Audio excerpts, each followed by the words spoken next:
eegdunkuma ahlan ahlan jaalalti reeduma.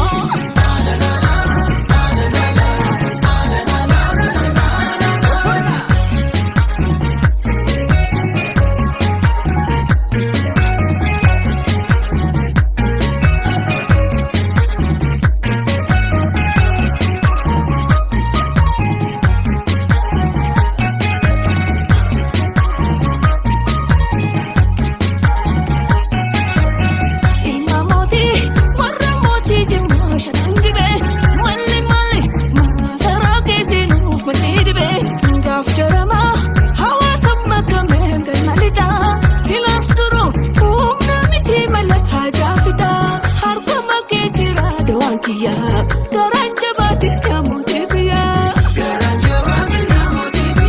Harkuma kee jira do'aan qalbii. Garaan jabaatiin haadha rabbii.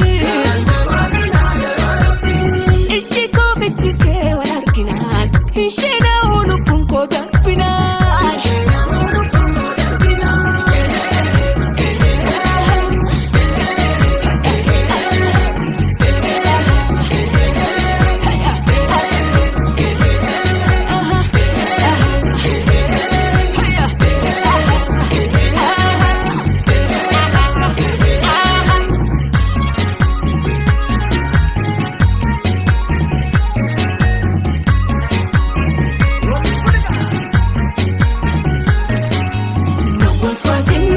Waswasin jaalala raftii hir'aasin garaa koo annan kaasin shannan kaasin halkan abjuun dhuftee shawwaamtii maqaa koo naa dhuunfadhuu hidhaksii gadaa koo.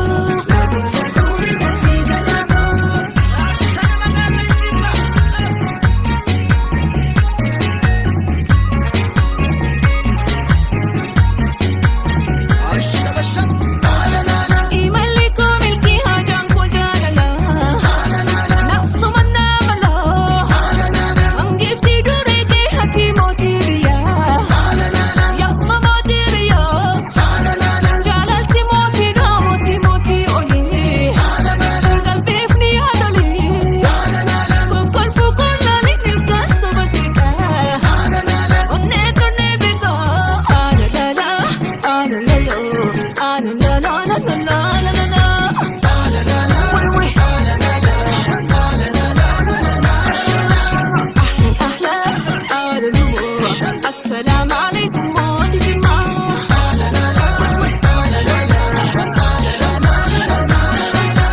Masarati eegdunkuma ahlan ahlan jaalalti reeduma.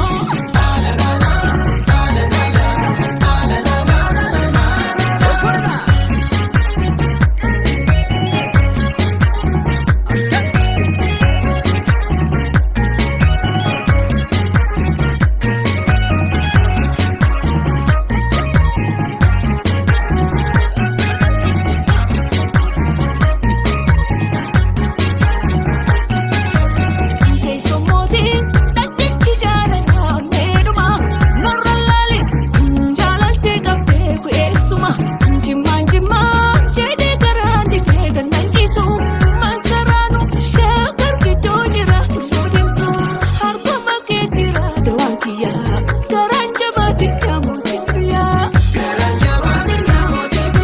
Harkuma kee jira do'aan qalbii. Garaan jabaatiin haadha rabbii.